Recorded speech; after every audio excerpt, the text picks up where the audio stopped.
Hello guys. My name is Gatsfers. Thank you for joining the channel. And welcome to my combat tutorial videos of defeating the troll with a bunch of different builds that I've done.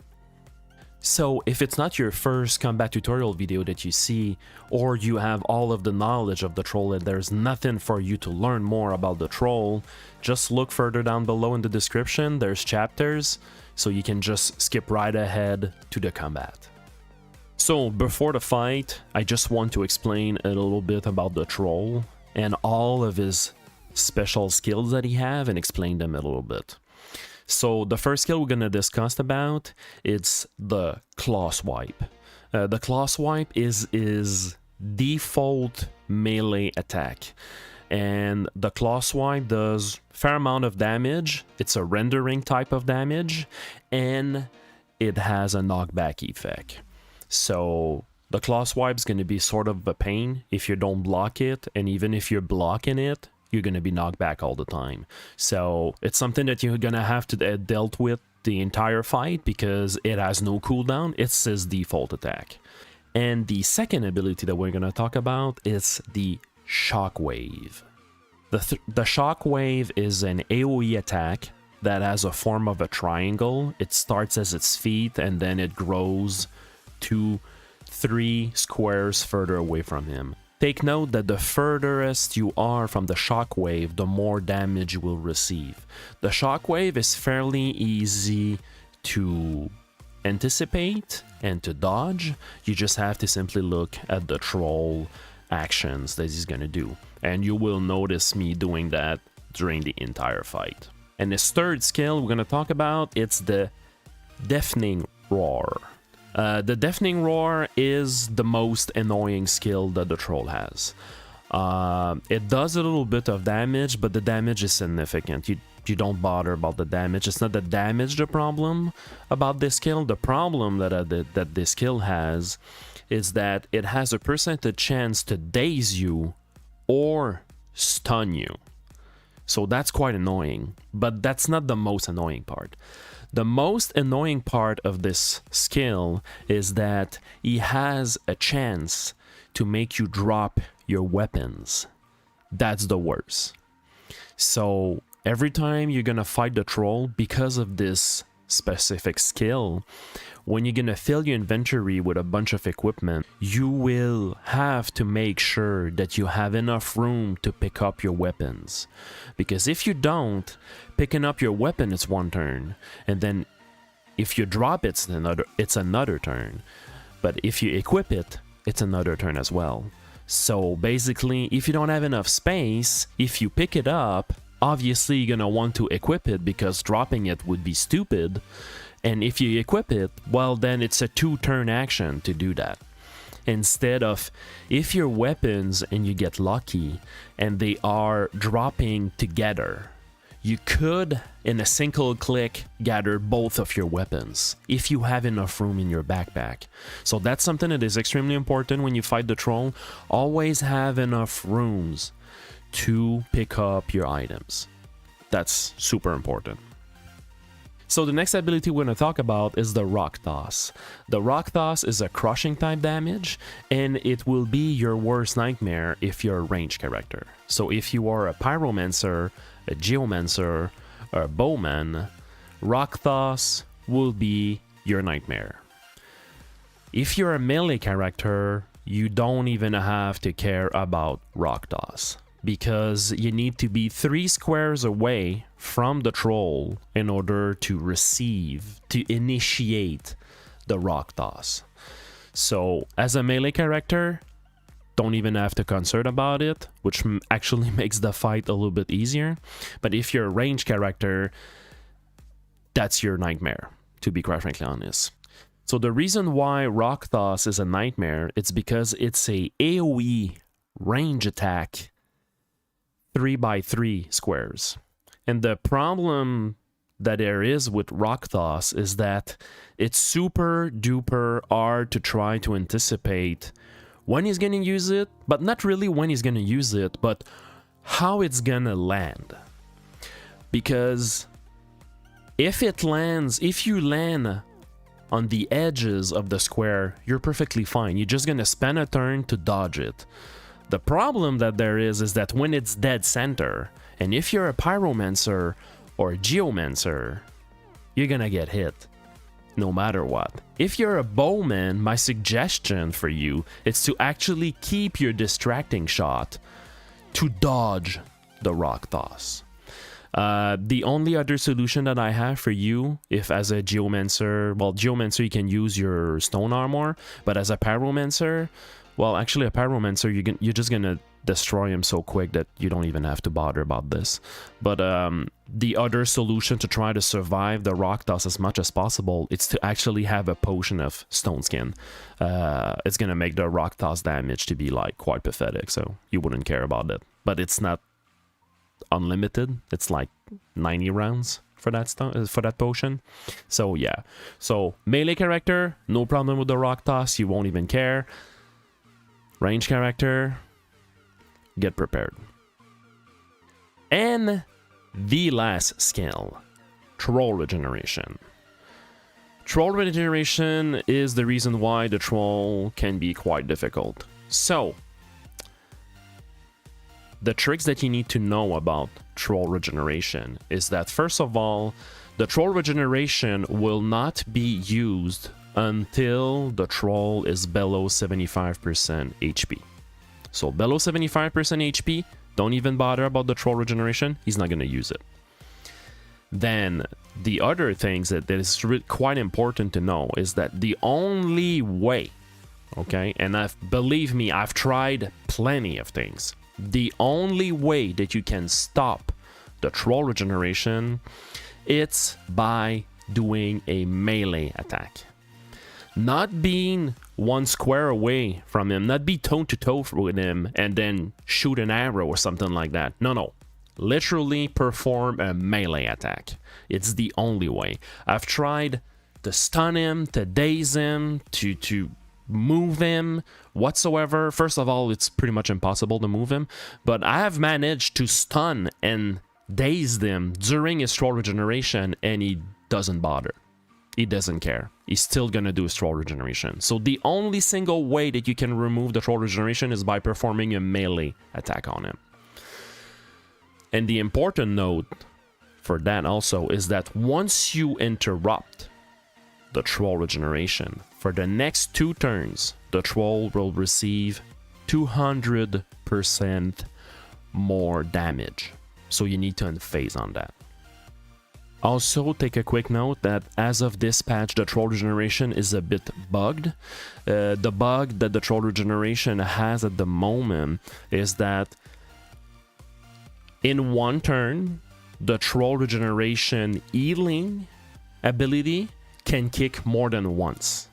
Okay, so usually he's gonna regenerate for 125 HP per tick, but if he has a debuff, first of all, something that you need to know about troll regeneration is that the troll regeneration remove all negative effects. So that's normal, that's okay, that's fine.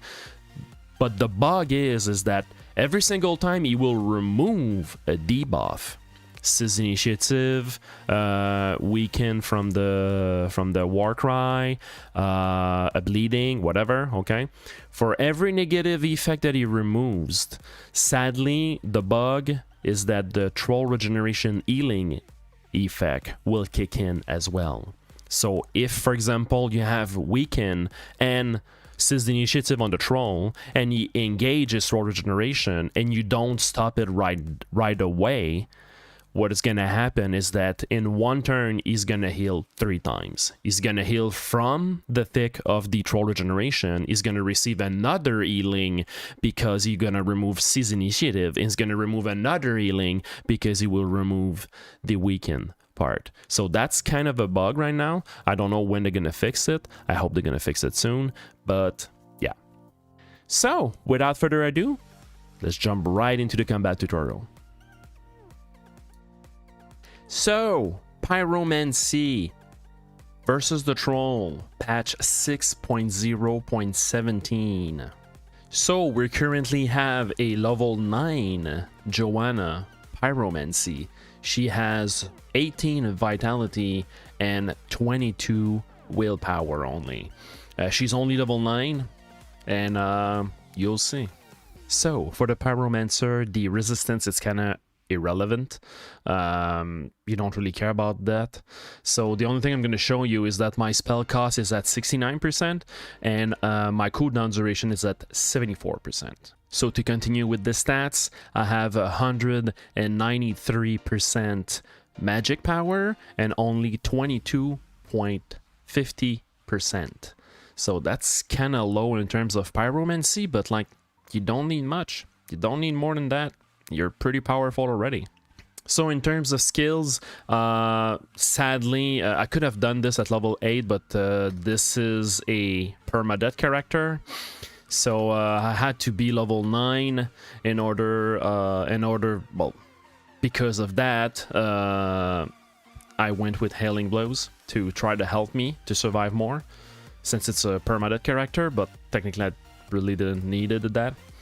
So in terms of pyromancy, I went with everything that you can have from book level 1 to 3, except the 2 skills that I always recommend, Baptized by Fire and Flame Saturation. I don't recommend taking those. Just this is the 3rd level book with Magma Rain, Melting Ray, and Safe Distance is a lot more useful compared to have these 2. So in future content, yeah, you could use these and the level 4 skills, but as of right now, you don't even need it. So for equipment, we have the Witch Staff. Didn't bother to go higher than this. I didn't need more than that. The spell energy cost on it with the cooldown reduction and the magical power is fantastic. For that weapon, I actually put spell energy cost on it. And then I went with the Exquisite Mantle. Didn't went for Pyromancy again. Just that was perfectly fine. I prefer the spell duration and the cooldown duration and the spell energy cost on that armor. We have the starting bracers from Joanna because there's no other bracers that gives you magical power. So for the rings, I have an exquisite gold ring and a normal gold ring, just because I never found another exquisite gold ring, so vendors were cheap. For the amulet, we actually stole the pagan amulet because this amulet is the best amulet for a spellcaster. The only way to get this right now, it's by getting a quest. If you look at my journal, I have the Source of Corruption, but I never brought back the amulet. I kept it. And one small trick, when you have the final steps completed, but you don't return it, the days count stops. So we stole a pagan amulet, best amulet in the game, for mage. And we have the Tanned boots. I went with those boots for simply having as much energy restoration as possible. The best belt for magician. It's the only belt that gives magical power, so we have the Luxurious belt. And I went with the Exquisite cowl. I know that my face is currently hiding some stats here. It's actually a great helm.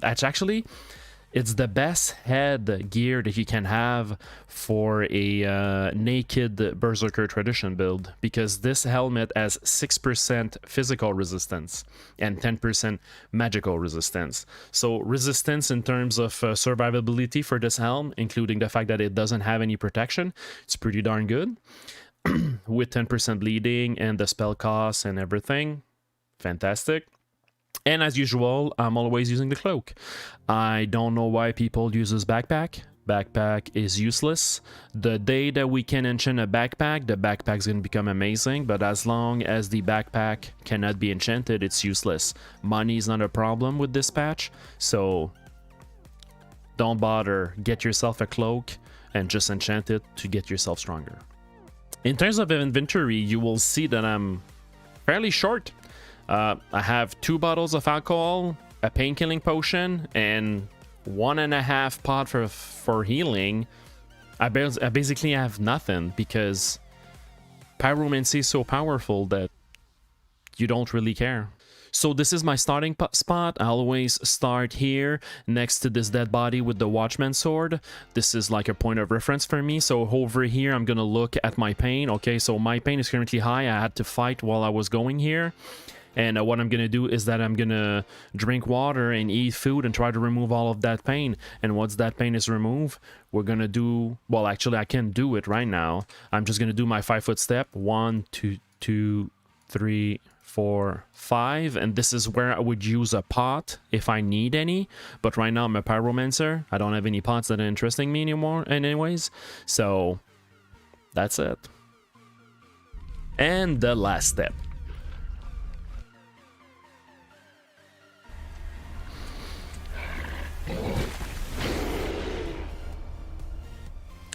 So for the troll, and since we're not a melee character, we don't have any buff to give ourselves.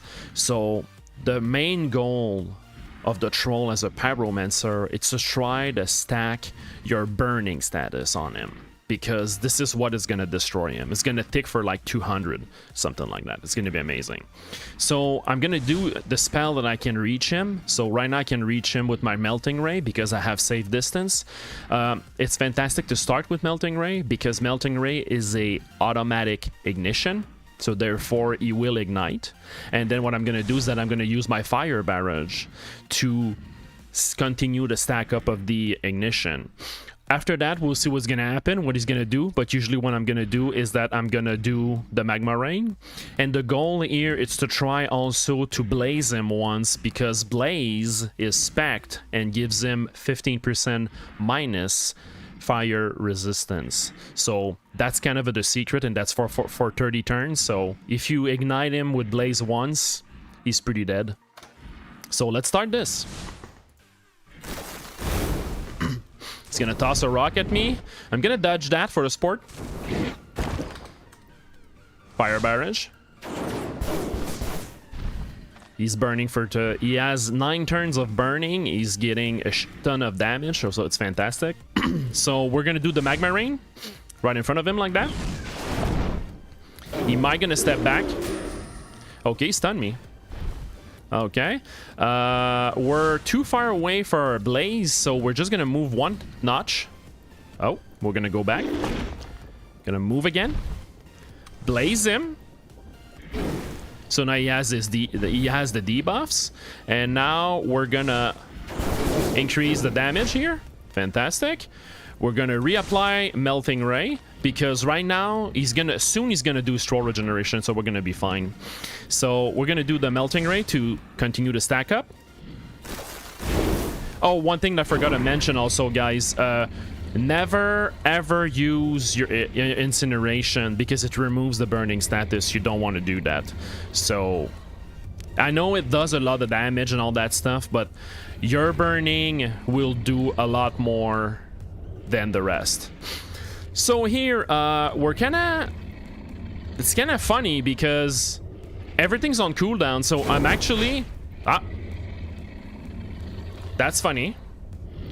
So he's still on his Troll Regeneration for some reason, but he attacked us. That's a funny bug. Okay, so we're just gonna wait, fuck it, and we're gonna reapply more Stacking Burn. There you go. And now we're gonna blaze him. And now we're gonna do Magma Rain right on top of him. Alright. You know what? The further away you are from the shockwave, the more damage you receive. So what I'm gonna do is that I'm just gonna stand here and apply more burning. There you go. We're gonna remove that pain. I'm gonna dodge that. We're gonna reapply Melting Ray. So you can see now he just stick for 200. So the burning damage is so efficient right now, and he has so much fire resistance negativity, because you see for resistance right now it's minus 90%. So that's when we're gonna start wreaking havoc here. So we're gonna reduce even more. Actually, no, I don't think it's gonna remove more. I'm just curious here. Oh, no, it removed more. It removed a little bit more. So back up. No, actually, forget that. Scratch that. It's the Magma Rain. The Magma Rain remove 5% resistance every time he stands on it. So the maximum is minus 100%. Didn't know that. Didn't never bother to look at that. So let's just have a look here. He's not going to do his boulder toss. He doesn't have anything. So we're just going to burn him. So now he just tick for 217. So we're just gonna move away. Whoops, I'm drunk. All right. So his resistance is pretty low. He already have a head injury. He has 17 turns of burning. Technically speaking, I could just walk away. And I would kill him. Just by walking away. And this is what I'm gonna do. And there you go. This is how you kill a troll with a Pyromancer. It's super duper easy. Pyromancer is by far the most powerful build in the game. Thank you for watching.